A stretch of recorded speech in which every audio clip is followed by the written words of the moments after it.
Perjalanan horor di jalur angker Solok Padang. Kegelapan mencekam menelan kami di jalur Solok Padang. 1 Mei tahun 2017, pukul 10 malam. Dinginnya udara dan heningnya jalanan berpadu dengan guyuran hujan deras memaksaku menahan kantuk demi menemani ayah yang mulai kesulitan melihat. Hanya sorot lampu mobil kami yang setia membelah pekat. Ayah sesekali melirik spion, mencari tanda-tanda kehidupan, namun nihil. Kami benar-benar sendiri. Jalanan yang kami lalui mulai diselimuti pepohonan raksasa, seolah menarik kami semakin dalam menuju jurang misteri. Di antara rimbunnya hutan, tersembunyi jurang curam yang menganga. Kecemasanku kian memuncak saat ayah mengeluh pandangannya semakin kabur. Namun, secerca harapan muncul. Sebuah mobil Innova putih menyusul dari belakang. Cahayanya yang terang membantuku melihat jalanan di depan. Ayah sontak tancap gas, mengikuti Innova putih itu. 10 menit berlalu, mataku terasa berat. Ketika Innova itu tiba-tiba berbelok ke kiri, aku sontak menahan ayah. Ayah mau kemana? Kita mau pulang kan? Lurus saja. Ya, tidak ada jalanan belok di sini, ujarku. Menghentikan ayah tepat waktu. Ayah terkesiap. Wajahnya memucat. Dan di luar sana, jeritan perempuan melengking, memecah keheningan malam yang diselimuti kabut tebal. Perjalanan malam itu menjadi pengalaman horor pertamaku. Ini adalah perjalanan mencekam di jalur angker Padang Solok. Ini adalah cerita horor pengalaman mencekam melewati jalur angker. Cerita horor yang tidak akan pernah aku lupakan. Aku tak pernah membayangkan seandainya perjalananku ketika itu menjadi perjalanan panjang yang tak berujung di jalur angker. Tepatnya pada tanggal 1 Mei tahun 2017 silam, sekiranya pukul 22 ketika kulihat jam di layar gawaiku, mobil yang ayah kendarai bersamaku tengah melaju dalam perjalanan di jalur Solok menuju Padang. Malam itu, udara di luar sangat dingin, jalanan sangat sepi, gelap. Tidak ada lampu penerangan sepanjang jalan, hanya cahaya lampu mobil yang kita tumpangi yang memecah kegelapan. Aku yang tadinya ingin beristirahat sejenak menjadi takut untuk membiarkan ayah menyetir sendiri. Ditambah di luar hujan mulai turun. Ayah cukup sulit untuk melihat situasi jalanan saat malam hari. Apalagi ditambah guyuran hujan. Selain karena penglihatannya yang mulai kurang jelas, tentunya karena memang tidak ada pencahayaan lampu jalanan sama sekali. Kubuka gawaiku untuk melihat Google Maps, sementara di luar hujan turun kian deras. Ayah beberapa kali melihat kaca spion mobil seperti memastikan ada kendaraan lain yang melintas di jalanan ini. Namun, nihil. Malam itu benar-benar sepi mencekam. Pepohonan di kiri kanan jalan seolah membawa perjalanan kami semakin dalam menuju kegelapan. Setelah beberapa kilometer perjalanan, kini kami melewati jalan yang penuh pohon-pohon besar di kiri dan kanan. Sementara di balik pepohonan itu, terdapat jurang yang begitu curam. Karena kami berdua, aku merasa harus tangkas menghadapi situasi apapun malam itu. Ayah yang berulang kali mengeluh akibat rabun membuatku sedikit cemas. Namun, kami merasa sedikit lega. Tidak lama dari itu, terlihat dari kaca spion ada seberkas cahaya lampu yang mulai menyusul mobil yang kami kendarai. Semakin dekat, dan kami bisa melihat itu sebuah mobil Innova berwarna putih. Entah dari mana mobil itu muncul, sebab dari awal aku bisa memastikan bahwa tidak ada kendaraan lain selain mobil ayah.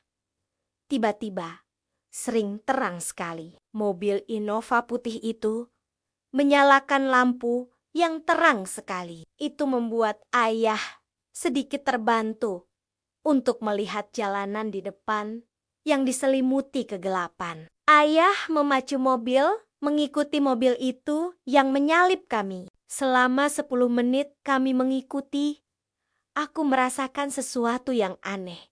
Mataku terasa berat untuk tetap terjaga. Namun, aku berusaha untuk melawannya. Sementara ayah terlihat tetap berusaha membuntuti Innova putih itu. Samar-samar kulihat mobil di depan kami belok ke kiri. Sebelum aku benar-benar tak kuasa menahan kantuk yang menggelayut, aku cepat-cepat mencegat ayah yang ingin turut membanting setir mobil ke kiri, mengikuti mobil yang di depan kami sebelumnya. Ayah sontak menginjak pedal rem. Dia tergelagap. Ayah mau kemana? Kita mau pulang kan? Lurus saja? Ya, tidak ada jalanan belok di sini, kataku. Aku sangat ingat jalanan di sini, tidak ada simpang.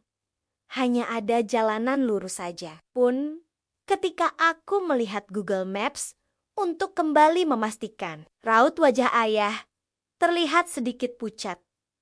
Aku mencoba menenangkannya. Aku kembali meyakinkannya bahwa tidak ada persimpangan di jalan ini. Kuambilkan minum air mineral dari dalam tas yang masih tersisa setengah. Kubukakan tutupnya, lalu kusodorkan untuk ayah. Informasi penting disajikan secara kronologis di luar. Hujan masih turun dengan derasnya. Kegelapan malam mengepung kami. Ditambah kabut putih yang menyelimuti, membuat malam itu benar-benar kian mencekam. Sesaat kemudian, bulu kuduku berdiri ketika tiba-tiba terdengar suara tangisan perempuan dari balik pepohonan. Sesaat kemudian, suara tangisan itu berubah jadi jeritan yang bikin nyaliku menciut. Suaranya melengking, memecah keheningan malam. Ku tengok raut wajah ayah. Aku rasa dia juga mendengarnya. Bergegas ayah kemudian menancap gas, membawa mobil kami meninggalkan tempat itu. Setelah agak tenang, ayah melihat wajahku. Nak, kamu lihat kan? Tadi ada mobil yang belok ke arah kiri, tanya ayah. Nak, ayah serius. Ayah cuma mau memastikan kalau mobil Innova itu ke arah kiri. Lanjut ayah. Aku menganggukkan kepala. Kupandangi raut wajah ayah yang tadinya santai, kini berubah menjadi gelisah dan takut. Tidak seperti bahasanya dia bersikap seperti ini. Kenapa ya? Tanyaku balik. Ayah mengelus dada. Suasana hening sejenak. Udara di dalam mobil terasa gerah.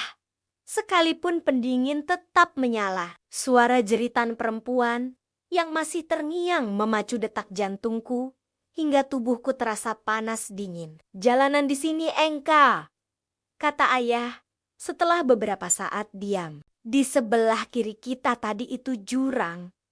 Ayah tahu itu, tapi ayah tidak tahu kenapa ingin mengikuti mobil itu. Ayah merasa seperti setengah tidak sadar. Jika kamu tidak menghentikan ayah, mungkin kita sudah di alam yang berbeda saat ini, nak.